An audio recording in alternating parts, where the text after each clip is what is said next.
So let's go to our models folder and let's create a domain model for product. So let's add a new class. We'll name this class as product.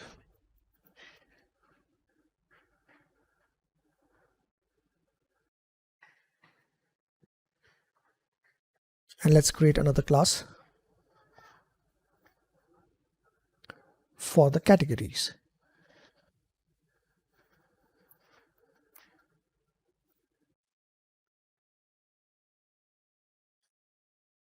Okay, so let's go to a product class and start adding properties.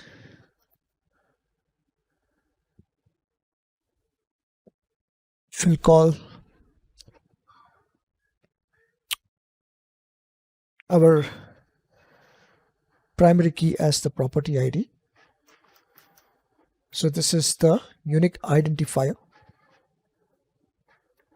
And then we would have a string property that's going to hold the property name.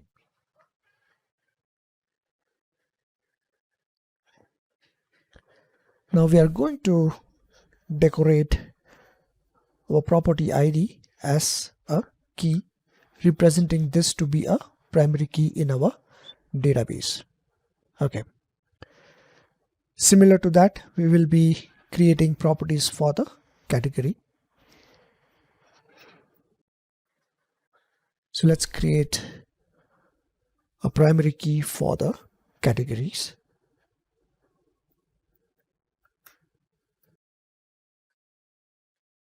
And let's have one more property, which is going to be our category name.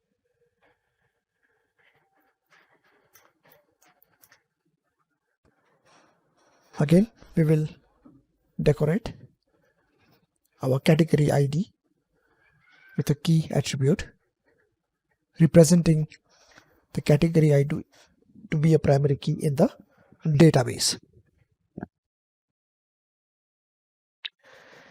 Okay. Now we will have to add necessary namespaces, which is our component model dot data annotations. We'll have to do it for the products as well. Okay. So the product table is also going to hold a reference to the category. So let's have the category ID as our foreign key, which will be represented in the product domain as of now. And once we migrate this into our database, this will represent as a foreign key. So let's set that up. So we'll say prop, or we can just copy this from here. Okay, in this particular table.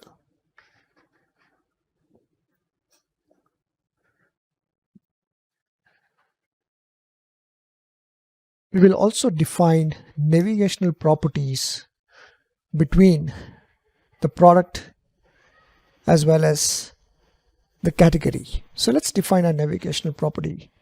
So we would have the category, and this is of type public, right? So we have defined a navigational property, okay, to the category, which means that the product is going to hold a single reference of our category. Now we also can define a reverse navigational property in our category, where we are saying that, okay, one category can belong to multiple products. So let's define that reverse navigational property. So let's do that. So this is going to be of type list, and this is going to hold references to the products, and we'll call this as products.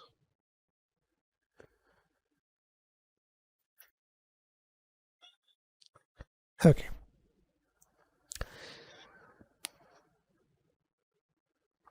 So let's compile this.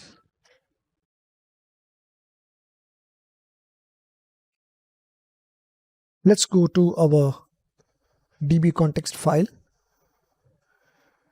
available under the data and set this up for the migration.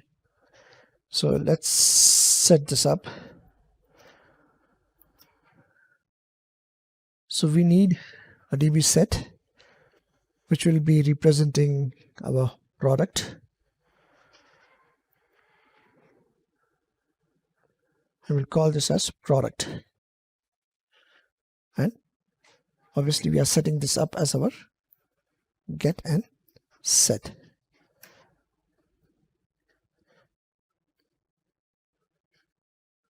We need to do the same for our categories.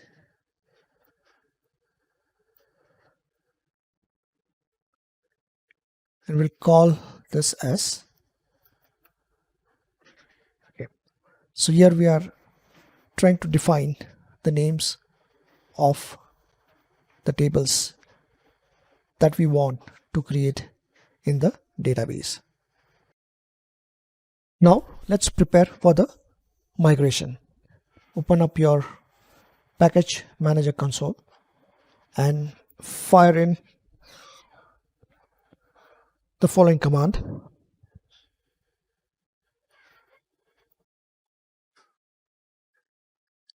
So we will name this file as first DB migration.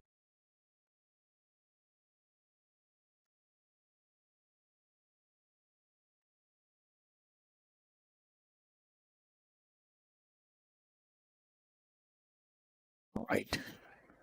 So we can see that the migration file has been created under the migrations, right?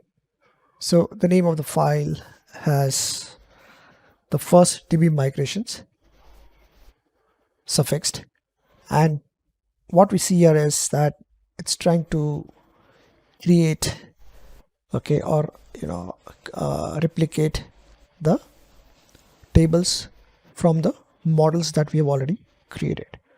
So once we have this file ready, we go back to our package manager console and update the database. If all goes well, we should have the two tables created in the database.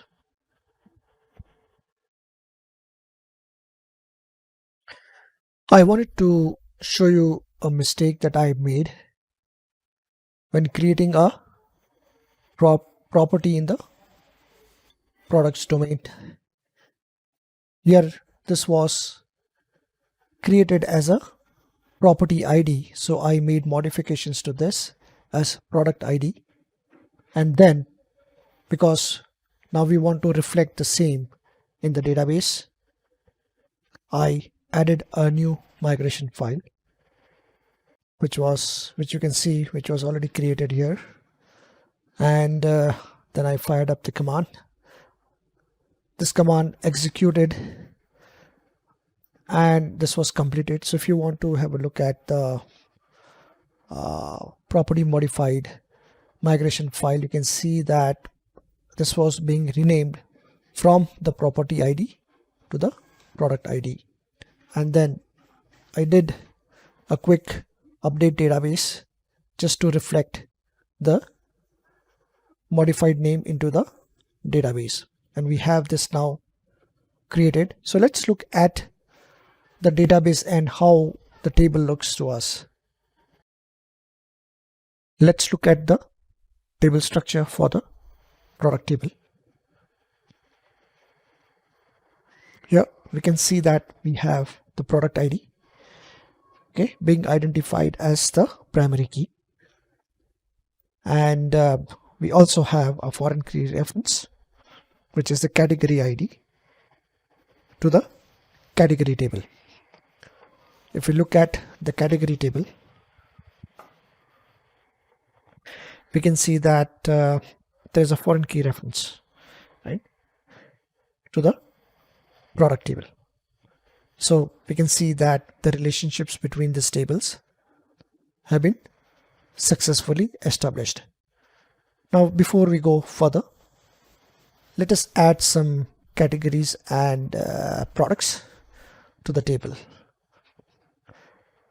So let's click on the category first and we'll add few records.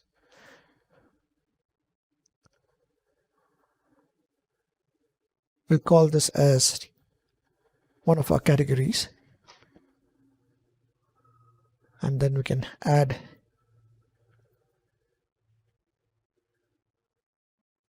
as a second category. So we have got two categories defined. Now you can see the numbering starts from 3 and 4 because I had made a mistake. When I tried to create the product domain, by mistake, I had referenced the product name as property name. So I went back, created a migration, and I modified it. And that is the reason why you see that the entity 1, identity 1 and 2 is not available to us in this particular table. So we're going to reference the tires category as 3 and nuts and bolts as category 4. Let's go to the products and populate the table with few rows.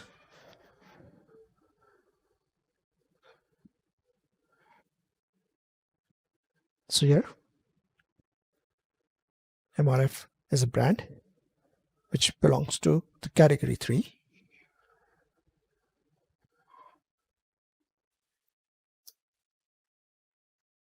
Which also belongs to the category 3. I think for now we are fine.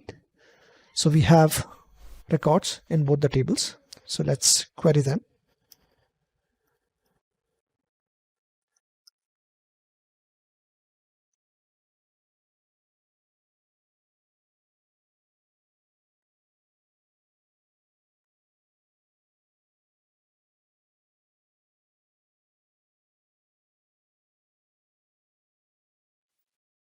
So we can see that both our tables have been populated. We are now going to create a controller and a view to display the products.